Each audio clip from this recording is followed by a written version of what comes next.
Assalamualaikum warahmatullahi wabarakatuh. Bismillah, alhamdulillah, wassalatu wassalamu ala rasulillah wa ala alihi wa sahbihi wa mawalah. Pada kesempatan kali ini ingin kita bahas bersama tentang iman dan maksiat yang dibahas dalam hadis Nabi Muhammad SAW. Seperti telah dibahas pada pertemuan sebelumnya bahwa iman merupakan syarat pokok atau landasan dasar demi kebahagiaan seorang di dunia dan akhirat, termasuk sahnya satu amal perbuatan itu bisa diterima oleh Allah SWT dan bisa menjadikan jaminan amal perbuatan yang baik itu diterima oleh Allah SWT kalau memang itu didasari oleh iman, dan besok kelak juga akan mendapatkan balasan yang setimpal besok di akhirat kelak. Itu adalah pada pertemuan yang kemarin. Dan pada pertemuan sekarang akan membahas iman dan maksiat, bahwa seperti yang kita ketahui di banyak pengertian tentang iman, ya, banyak pengertian tentang iman yang telah kita bahas pada pertemuan sebelumnya. Di antaranya adalah apa yang disampaikan oleh Hasan Abul Ashbal Az-Zuhairi, ya, ia mengatakan bahwa al-iman iqrarun bil lisan wastasdiqun bil qalbi wa amalun bil jawarih. Pada definisi yang lain, wa amalun bil arkan, ya. Jadi iman adalah satu ikrar, pernyataan, ungkapan yang diucapkan dengan lisan, kemudian pembenaran yang dilakukan oleh hati, dan dari apa yang diucapkan oleh lisan dan dibenarkan oleh hati itu kemudian dilakukan dengan perbuatan. Sehingga tiga hal ini, iqrar bil lisan yang pertama, yang kedua adalah tasdiqun bil qalb, yang ketiga adalah amal bil arkan, merupakan satu kesatuan yang tidak bisa terpisahkan, ya.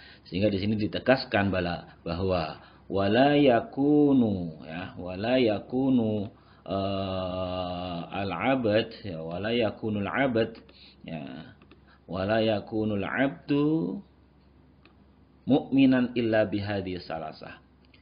Tidak bisa seorang itu dikatakan sebagai seorang yang beriman atau mukmin melainkan tiga hal ini ada pada diri orang tersebut, ya. Tiga hal ini harus ada. Sehingga saya mengartikan bahwa iman adalah manunggaling lati ati pekerti atas pembenaran atau pengakuan secara khusus. Jadi tidak bisa kemudian lisannya ngomong A, hatinya B, perbuatannya berbeda, atau apa yang diucapkan dengan perbuatannya berbeda, apa yang diyakini dengan yang dilakukan juga berbeda. Ini tidak bisa menurut Hasan Abul Ashbal Az-Zuhairi ini. Nah, jadi harus tiga-tiganya manunggaling lati ati lan pekerti jadi satu. Itulah iman, ya, iman. Maka tidak bisa orang kemudian mengatakan bahwa saya beriman, sholat, dia sholat, ya, dia sholat, dia juga ikrar bil lisan, mengucapkan syahadat, mama, ya. Lah, tapi kemudian ternyata hatinya kosong. Nah, inilah apa yang kemudian dijawab oleh firman Allah SWT ketika orang-orang Arab itu mengatakan atau menyampaikan beriman kepada Rasulullah SAW, sementara hatinya tidak atau belum beriman, maka Allah menurunkan qalatil a'rabu amanna qul lam tu'minu walakin qulu aslamna. Jadi orang-orang Arab itu mengatakan bahwa kami telah beriman. Allah mengatakan jangan qul, katakan bahwa ia belum beriman, tapi aslamna, baru Islam, ya. Artinya dia baru mencoba melakukan amalan-amalan Islamiyah, sholat, puasa dan sebagainya, tetapi hatinya belum, baru menunaikan rukun Islamnya, sementara iman itu belum ada dalam dirinya atau dalam hatinya itu. Nah, lawan dari iman itu ibarat kalau kemudian kita mau menggunakan logika biner, berarti kan tinggal pasangan saja, ya. Iman tidak iman, ya kan, baik tidak baik. Nah, dalam hal ini iman, seorang yang kemudian iman berarti apa? Melakukan apa yang diperintahkan oleh Allah SWT, ya. Karena apa? Wa amalun bil jawarih, wa amalun bil arkan. Melakukan apa yang diperintahkan oleh Allah Subhanahu wa taala. Sementara berarti kalau tidak iman adalah ia melakukan kebalikannya. Nah, tidak iman ini dalam artian adalah orang yang melakukan sesuatu yang tidak sesuai atau yang berbalik dengan perintah, itu berarti kan maksiat. Ya. Jadi kalau kita ambil term iman itu adalah mengucapkan dengan lisan, mengakui dengan hati, melakukan dengan perbuatan, berarti sebaliknya kalau ada orang yang tidak memenuhi kategori 3 hal ini, maka ia dalam kategori orang yang bermaksiat. Bermaksiat apa? Bisa kepada Allah, bisa kepada Rasulullah, bisa kepada kitab Allah dan lain sebagainya. Artinya sesuai dengan apa yang ia lakukan. Lisannya mengucapkan, hatinya tidak, anggota tubuhnya melakukan, ya berarti maksiat hatinya. Begitu pula apa yang diucapkan tidak sesuai dengan apa yang dilakukan, ia berarti melakukan kemaksiatan. Dan hal inilah yang kemudian mestinya kita jaga kesatuan antara 3 hal ini. Lisan, hati, dan perbuatan kita harus kita jaga. Maka dalam hal ini dicontohkan oleh sabda Rasulullah SAW, rawahul Bukhari wal Muslim, riwayat Imam Bukhari dan Muslim, hadis dari Abi Hurairah bahwasanya ada Nabi sallallahu alaihi wasallam qala, bahwa Nabi Muhammad SAW bersabda, la yazni az-zani hina yazni wa huwa mu'min, wa la yashrabul khamra hina yashrabuha wa huwa mu'min, wa la yasriqu as-sariqu hina yasriqu wa huwa mu'min. Wa zada fi riwayatin wa la yantahibu nuhbatan zata syarafi yarfa'un nasu ilaihi absarahum fiha hina yantahibuha wa huwa mu'min. Tidaklah seseorang itu pezina, tidak mungkin seorang pezina ketika ia sedang melakukan zina itu, saat itu ia mukmin. Ya. Begitu pula bukanlah tidak mungkin orang yang sedang meminum khamr, saat ia minum khamr itu dia mukmin dalam kondisi beriman. Begitu pula wala yasriqus sariq, tidaklah seorang pencuri yang ketika ia mencuri ia dalam kondisi beriman. Kemudian di riwayat yang lain ditambahkan, tidaklah seorang yang merampas satu harta rampasan yang berharga, di mana banyak orang yang matanya tertuju padanya, artinya di tempat keramaian, ketika ia merampas itu, ia dalam kondisi beriman. Nah, mungkin kita perlu batasi yang pertama dulu, sehingga nanti di belakangnya itu bisa kelihatan. Ya. Ada orang melakukan zina, ya. Dia taruhlah orang yang beriman kepada Allah SWT atau orang Islam, taruhlah seperti itu. Nah, ini suatu hal yang sangat ironi.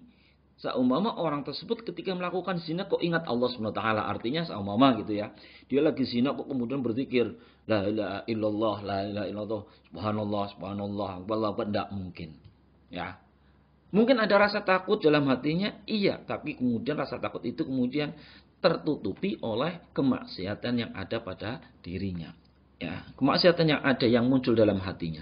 Sehingga ketika ia sedang melakukan satu perbuatan zina itu, hilanglah imannya. Hilanglah imannya. Di antaranya juga ia berarti tidak wa amalun bil arkan. Mungkin hatinya masih bergejolak, takut kepada Allah SWT atau kemudian takut ada yang melihat. Ya, lisannya tidak tahu. Ya, tapi yang jelas dia tidak wa amalun bil arkan, ia tidak melakukan perintah Allah SWT untuk menjauhi zina, tapi ia melakukan zina. Maka ia tidak mungkin ketika sedang melakukan zina itu dalam kondisi mukmin. Ya, tidak mungkin. Ya, karena apa? Kalau logika benar, tidak mungkin baik sama buruk itu bisa dicampur jadi satu. Nanti akan menjadi suatu hal yang lain. Tetapi mesti akan berhadapan. Ya. Iman dengan kemaksiatan tidak bisa dicampurkan. Begitu pula wala yashrabul khamra, peminum enggak mungkin ketika sedang minum kemudian dia sambil berzikir kepada Allah Subhanahu wa taala. Artinya zikir yang dikeluarkan secara sadar, ia ingat Allah Subhanahu wa taala bahwasanya ia melakukan minum dan sebagainya. Enggak, karena ia melakukan satu perbuatan pun tidak atas dasar perintah Allah Subhanahu wa taala. Bahkan itu adalah merupakan sebuah larangan dari Allah Subhanahu wa taala. Jadi orang yang minum atau kemudian sedang melakukan kemaksiatan atau lain-lainnya, atau yang mencuri pun demikian. Bahkan mencuri, dia orang itu namanya mencuri itu kan melakukan sesuatu, mengambil barang orang lain yang bukan haknya dengan cara diam-diam, ya. Dia juga sudah sembunyi-sembunyi, berharap tidak ada orang lain yang mengetahuinya. Kalau toh kemudian ada yang mengetahuinya, dia sengaja biar orang lain tahu, itu berarti kan sama seperti yang dibawa itu, merampok, ya, merampas dan lain sebagainya. Dan ia pun berarti kan, wah, tidak ada orang yang akan berani pada dirinya dan dia pun bisa melawan seumat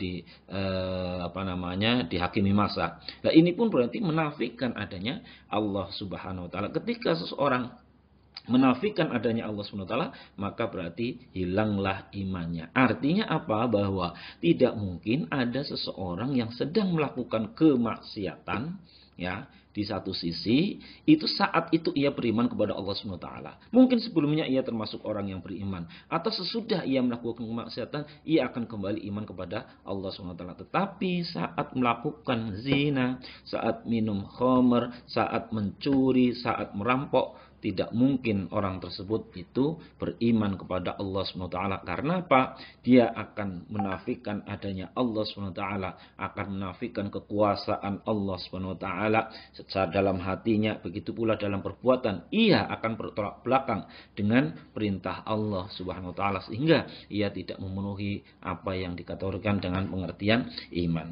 Nah, orang yang beriman maka pasti akan memiliki rasa malu untuk melakukan kemaksiatan. Ya, sehingga dikatakan misalnya al-haya minal iman. Ya. Jadi malu untuk melakukan kemaksiatan itu adalah bagian dari iman kepada Allah Subhanahu wa taala. Sehingga dikatakan bahwa tidak mungkin orang kemudian malu, saya malu untuk sholat jamaah, saya malu untuk puasa nanti dikira orang soleh, saya malu untuk bersedekah nanti dikira orang yang sok kaya, saya malu untuk ngaji ikut majelis taklim dikira orang yang sok suci. Enggak. Al-haya la ya'ti illa bi khairin.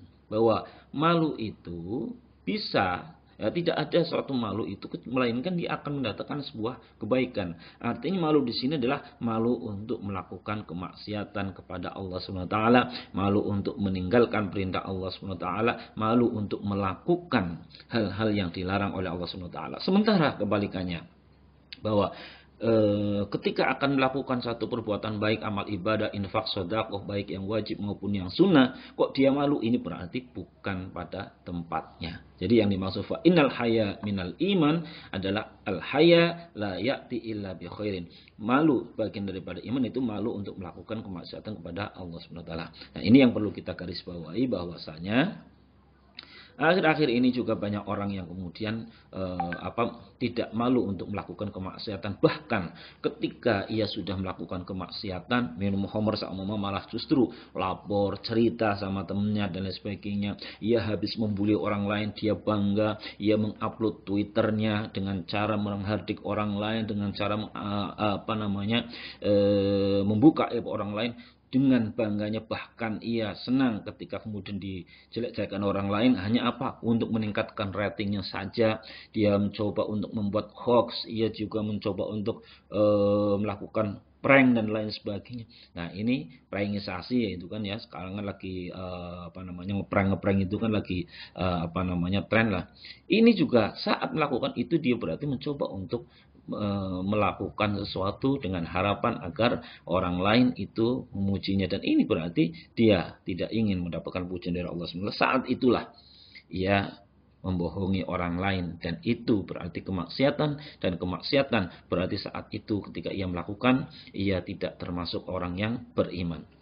Inilah keterangan hadis bahwasanya iman dan maksiat itu tidak mungkin disatukan. Ya, salah satunya orang itu tidak bisa kemudian satu sisi bareng-bareng melakukan iman dan maksiat, itu tidak bisa. Karena satu hal yang baik tidak bisa dicampur dengan hal yang buruk. Mudah-mudahan ini bisa bermanfaat, dan kalau ada khilaf minta maaf yang sebesar-besarnya. Wallahu muwaffiq ila aqwamit thoriq. Assalamualaikum warahmatullahi wabarakatuh.